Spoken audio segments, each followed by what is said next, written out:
Hello and welcome to week 14 of PUBH 612. Today we will discuss qualitative methods for planning and evaluation. This is chapter 15 in your textbook. The learning objectives for this week are to select an appropriate qualitative design for process and effect evaluations, to describe the basic procedures for analyzing qualitative data, and to develop qualitative methods to address evaluation questions. Throughout the semester, we've talked a lot about how to collect, analyze, and interpret quantitative data. But you can also collect qualitative data at different stages throughout the planning and evaluation cycle. During the assessment phase, qualitative data can provide insight into the needs, barriers, and other aspects of the target population. It can also be used in the program and effect theory development stage, and it can be used to help generate the program theory and be particularly helpful to gain insights from staff, which can help revise and refine the program, or to incorporate the opinions of the target audience, which may be then used to help develop your explanatory models. During the process monitoring stage, qualitative data can take the place of quantitative data, and it could be particularly beneficial for a direct services program, which could benefit from new types of information. Lastly, during the effect evaluation phase, qualitative methods can enhance the explanatory power of the evaluation design, and data can explain why and or how some outcomes occurred. There are many different qualitative perspectives and methods which you can use to answer your questions. Table 15-1 from your text shows the underlying perspectives which influence which evaluation questions might be answered, and how that information may be useful in public health planning and evaluation. So for instance, from an ethnographic perspective, the basic question you're asking is, what are the norms and values, aka the culture of the group? And this could be used to consider how cultural factors impact the acceptance of the intervention.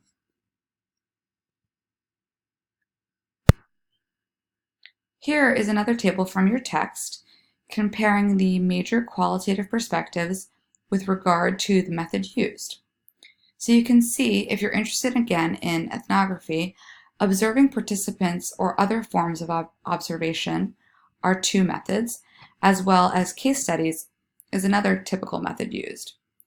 But if you're interested in taking a grounded theory perspective and understanding what are the relationships, individual in-depth interviews are a better choice of a method.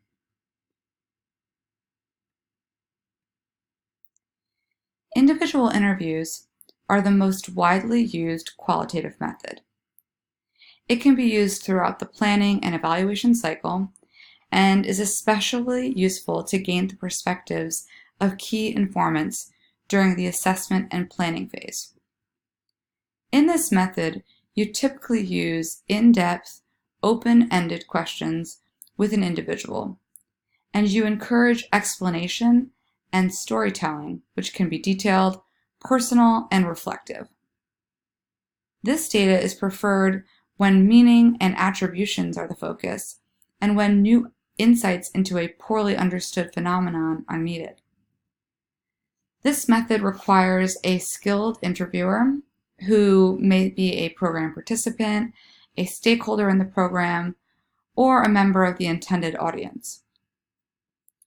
Interviewees are typically purposefully selected, and there are typically certain criteria that need to be met.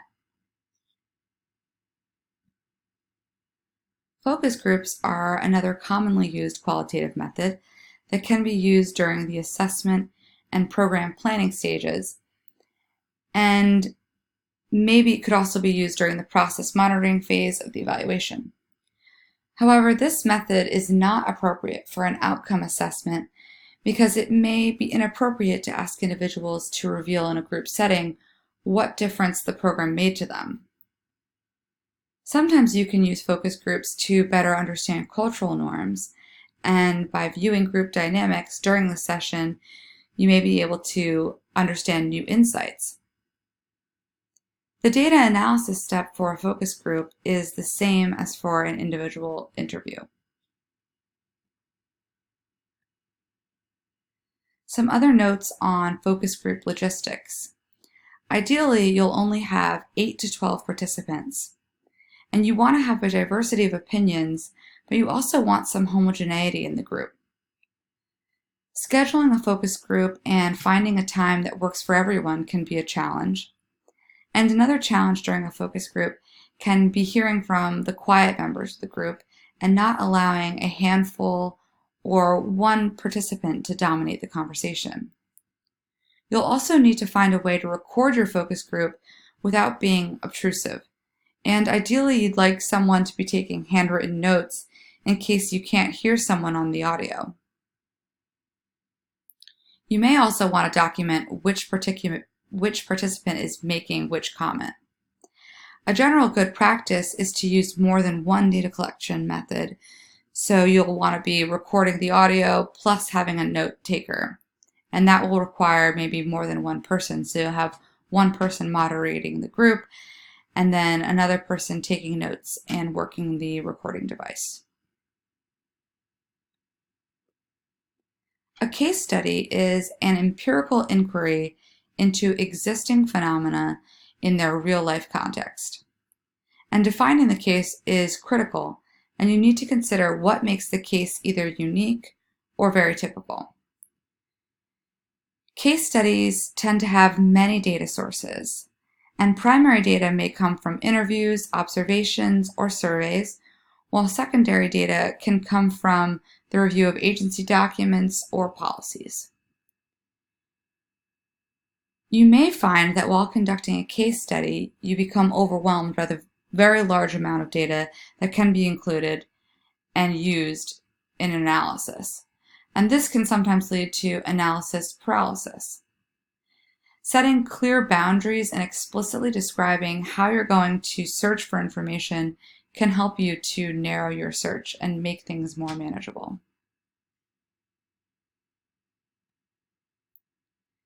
Because each data collection technique has limitations, using multiple methods and triangulating your findings can help to compensate for limitations of each individual method.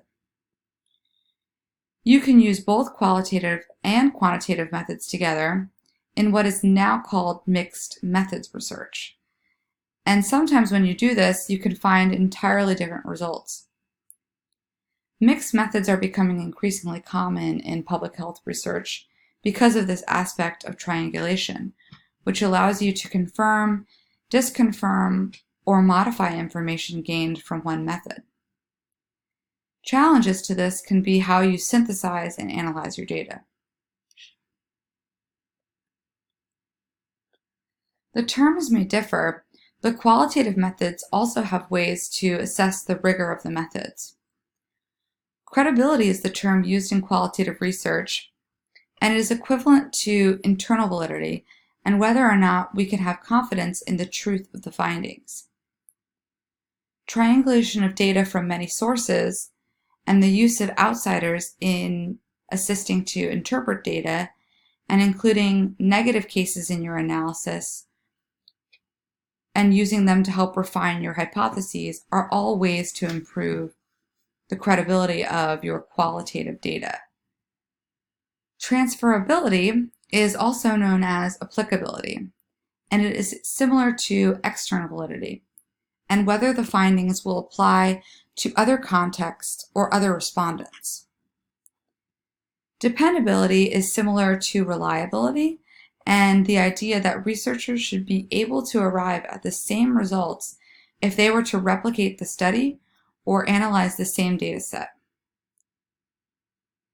Document analysis steps such as I searched PubMed with these search terms and these criteria can help to ensure dependability, as can reliability statistics such as the kappa statistic and percentage agreement. Lastly, confirmability refers to objectivity, and it means that the findings are truly from the participants and not from the researcher, and that the opinions aren't being biased by the researcher's perspective. Again, documenting the analysis steps and the researcher's perceptions through something like a reflexive memo can help with this. Here in Table 15-4, you can see different sampling considerations for each of the qualitative methods we discussed. So for in-depth interviews, you need to conduct enough of them to reach saturation. And this means that you won't get any new data from adding more interviews. This is the goal when you've collected information, enough information. And saturation means that you've minimized the chance of missing any key concepts. Here is an overview of the analytic process for qualitative data. First, you need to determine what are your codable units and identify them in your data. So facial expressions may not be codable data if your focus group used only an audio recording and you didn't have a note taker to capture and document facial expressions. Also, you need to understand the meaning of what is being said, observed, and read. Some meanings are manifest and obvious, while others are implied and include unspoken innuendos, metaphors, and references that color the meaning and interpretation. Based on the meanings, you need to begin forming categories and naming the commonalities you find. And you need to define whether these categories are mutually exclusive or if they're exhaustive. Next, you need to be able to present your findings to participants to confirm or revise their interpretation, and lastly, begin to generate working theories based on the result. Here are some qualitative data software which can help you with the data analysis process. Some of them are Deduce or In Vivo, and these software have features that enable you to diagram relationships among categories, count units of analysis, code text, and build theories. These software platforms help to organize your data, but they do not do the hardest part of analysis. You're going to have to rely on your own critical thinking for that. Other analysis issues to consider are whether or not it's useful to count the number of occurrences of a word. This is sometimes done, but the challenge here is determining what is an appropriate denominator and what is the appropriate numerator. So for instance, is the numerator going to be the number of times the word is used or the number of participants who use the word? Also, qualitative analysis tends to be iterative and messy, and sometimes you will need to read and review and refine your interpretation of the data many times to really wrap your mind around what is being said by the majority of the participants, or even to really understand what is the main theme of one interview. Qualitative data tends to be costly because you need to budget for travel costs to the study sites, the costs of transcription, software costs, incentives for participation, and staff training for data analysis or how to appropriately conduct an interview.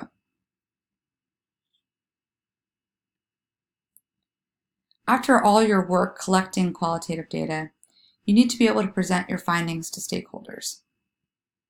One aspect of demonstrating the scientific soundness of your findings is to include descriptions of the context in which data were collected to show transferability of the results.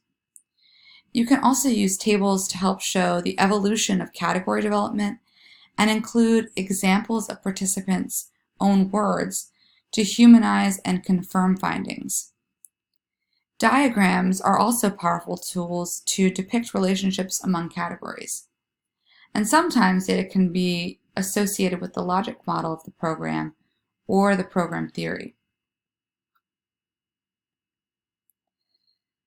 So the key takeaways for this week are that mixed methods research is really growing and becoming a more popular type of research in public health. And triangulation of findings can help to minimize limitations of each method individually. And saturation is the point at which you won't find any new information, and this is the point we're trying to reach with in-depth interviews. However, this can make it difficult to predict how many interviews you're going to need to conduct, and budgeting can be a challenge. Lastly, qualitative analysis is messy, but it's rich. And sometimes it's the personal stories that are captured in focus groups or in in-depth interviews that will really persuade funders that your program is having an impact. People don't always remember numbers or how many participants participated in your program, but they may remember a powerful story about the impact your program made on someone's life. Here are some additional internet resources for best practices in qualitative analysis and how to conduct qualitative analysis and research. And please be sure to check Blackboard for any other additional materials. That's it for this week.